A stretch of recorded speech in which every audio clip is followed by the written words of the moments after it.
Bonjour, c'est IQ91. Voici l'analyse technique du CAC 40 pour la journée du jeudi 17 mars 2011 pour le site boursicoté.com.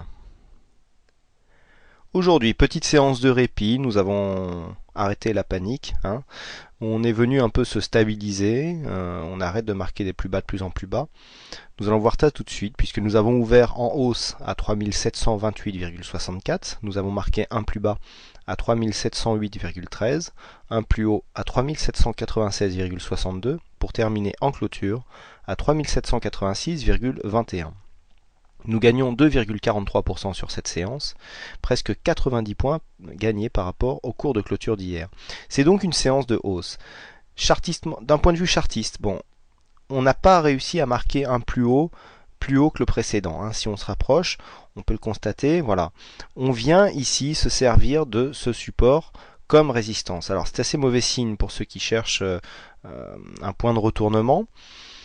Pour l'instant, il n'y a aucun signe de retournement tangible. Pourquoi? Ici, on a un mouvement de baisse. On est venu s'inscrire on est venu sortir d'un trend descendant par le bas. C'est assez rare, mais ça arrive, la preuve. Donc, on casse un support technique ici à 3800 points, qui était relativement important, je vous avais expliqué pourquoi. On s'en est servi hier comme résistance, puisque l'ouverture s'est faite sur cette zone, et aujourd'hui encore comme résistance, puisque le plus haut, même si on est à 3796, je rappelle que les résistances sont des zones, ça arrive qu'on tombe au point de près, mais c'est plus de la chance que vraiment du calcul et de l'analyse. Donc ici, nous avons une zone de résistance qui a fait office aujourd'hui et qui a empêché le CAC de remonter plus haut. Si on écarte un petit peu la vue, que constatons-nous? Nous voyons ici que le support haussier, qui supporte donc la tendance depuis maintenant quelques semaines, si ce n'est quelques mois, a été cassé par ce mouvement. Alors je vous avais dit que tant que nous n'avions pas cassé ici les 3591, nous étions toujours dans une tendance haussière moyen terme. On change de dynamique, à savoir que la dynamique ne correspondra plus au trend ici tracé en bleu, mais on est toujours en tendance haussière tant que le plus bas de ce mouvement n'aura pas cassé ici les 3591,8. Donc pour l'instant, au niveau de la tendance, je dirais qu'elle est préservée, on change simplement de dynamique. Par contre, ce que l'on peut remarquer, c'est que ce support bleu, qui trace donc, a aussi fait office de résistance puisque nous sommes venus clôturer quasiment sur sa zone, donc on n'a pas réussi à vraiment casser cette zone en clôture. C'est un deuxième mauvais signe pour ceux qui cherchent les rebonds techniques. Au niveau des indicateurs, pardon, nous avons un RSI ici qui remonte légèrement, qui sort de sa zone de survente. Là, nous avons le stochastique donc qui est toujours lui en zone de survente. Il croise sa ligne de signal, mais pour l'instant, aucun signal. Le MACD se retourne. On avait des histogrammes qui étaient vraiment descendus très bas. On repart ici en tendance positive. Attention, en général, le MACD, en ce qui concerne les retournements, est souvent le premier indicateur à le signaler. Mais on le sait aussi, plus un indicateur est réactif et forcément plus il lance de faux signaux. Donc pour l'instant, on aurait pu corréler le retournement du MACD si on avait eu par exemple une cassure des 3800 points à la hausse ou une réintégration dans le trend. Là, le problème, c'est qu'on ne peut pas corréler cet indicateur avec des signaux chartistes. Donc il a moins de poids ce retournement, même si ici on a une belle amplitude. Regardez, si on écarte la vue, on voit bien qu'au niveau du MACD on est descendu très bas. Si on compare avec par exemple ce fameux 7 mai, bon, on n'est pas encore aussi bas, mais c'était le deuxième point bas par rapport à cette zone. Vous voyez que le précédent point bas se situe à peu près au niveau de ce que nous avions eu en plus bas, notamment en février 2010. Mais pour l'instant, aucun signal de retournement. A priori, le retournement que je pressentais n'aura pas lieu, puisque là, on vient accélérer à la baisse, mais on n'a pas de remontée directe qui aurait pu faire un V-bottom. Donc, a priori, ce scénario serait en train d'être écarté. Et au niveau des indicateurs, donc, on a une possibilité de retournement. Le MACD se retourne, mais quand on voit ici les volumes qui faiblissent par rapport au volume ici des dernières séances baissières, On ne peut pas dire que le signal soit vraiment puissant. On a des volumes qui sont légèrement supérieurs à la moyenne, qui quand même se calment un petit peu, idem pour la volatilité. Mais voilà, d'un point de vue de la tendance, c'est pareil, les volumes. On a eu deux grosses séances ici sur des séances baissières, donc avec des volumes supérieurs à la moyenne. Et là, nous avons une séance haussière, et les volumes viennent en dessous. Donc on n'a pas recassé la tendance, puisque pour repasser en tendance haussière, il faudra des séances haussières avec des volumes supérieurs au volume que nous avions lors des tendances baissières. Hein, voilà donc pour cette petite précision.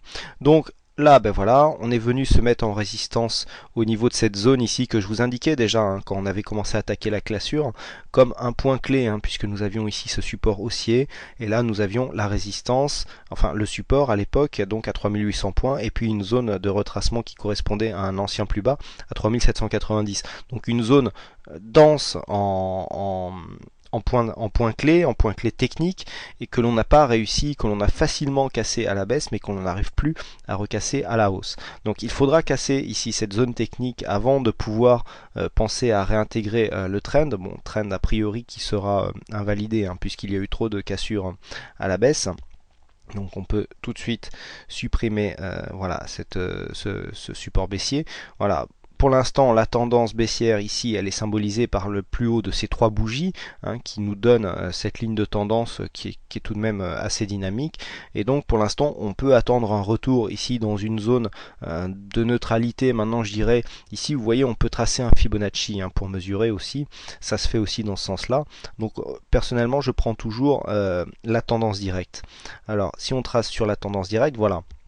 Vous voyez que moi, je pars du principe que on retrace à partir du moment où on dépasse les 23,6. Regardez où arrivent les 23,6, 3800 points. On est encore sur la même zone et on n'a pas cassé ces 23,6. Donc ça veut dire que la tendance est toujours baissière puisque on n'a pas encore de retracement qui casserait cette zone pour aller chercher le premier retracement à 3866,5 qui représente donc le retracement des 38,2 avec un retracement de 50 ici à 3920 points quasiment hein, puisqu'on est à 3919,8.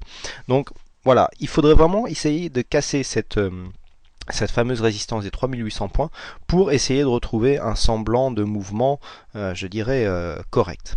Voilà donc ce que l'on peut dire sur cette analyse technique. Bon, compte tenu des événements qui ont lieu au Japon, cela va sans dire que la séance suit toujours le news flow qui nous arrive d'Asie. Pas de grosses nouvelles, a priori les 2-3 prochains jours seront cruciaux. Comme je le dis, dans ce cas, ce n'est pas la technique qui fait les cours, mais là c'est l'actualité. Donc malheureusement, on est très limité hein, pour faire des analyses techniques dans cette période. Tout le monde le dit, hein, autant les institutionnels que les amateurs comme moi. C'est très difficile puisque les repères ne sont plus du tout techniques mais là vraiment liés à des phénomènes d'actualité relativement graves et donc bon pour l'instant comme disent certains il faut naviguer à vue. Voilà donc ce que l'on peut dire sur cette analyse technique. Donc point clé à retenir pour demain, un possible dépassement des 3800 points et à la baisse un possible dépassement des 3693,9. À noter cette nuit une forte chute qui a été constatée en CFD au-delà des 3600 points qui a fait peur à vraiment beaucoup de monde mais à l'ouverture tout ça était déjà remonté. Ça a un peu rassuré les marchés. Voilà, donc je vous remercie encore une fois à tous pour votre attention. Ce soir c'est Jody qui a gagné le jeu du fixing, bravo à lui. Et puis je remercie toutes les personnes qui vous avez été assez nombreux à réagir au message que j'ai laissé sur l'analyse Forex que je vous recommande concernant ma non volonté de traiter le yen en ce moment pour ne pas rajouter au yen qui monte fortement suite aux besoins de la Banque du Japon en liquidité. Vous avez été très nombreux puisque j'ai parlé d'éthique et tout ça, je vous remercie. Et puis pour la personne qui quelque part justement m'a dit que c'était qu'une goutte d'eau dans la mer, je lui répondrai que c'est avec plein de gouttes d'eau qu'on arrive à faire une mer et que donc voilà, c'est quand même un principe que je respecte et qui n'engage que moi. Mais en tout cas, je vous remercie de tous les gentils messages que j'ai reçus, autant que ce soit sur le chat et surtout par mail depuis hier soir. Voilà, merci à vous tous pour votre fidélité, pour votre attention. Je vous souhaite une bonne soirée, bonne chance dans vos trades et je vous donne rendez-vous dès demain pour de prochaines analyses. Bonsoir.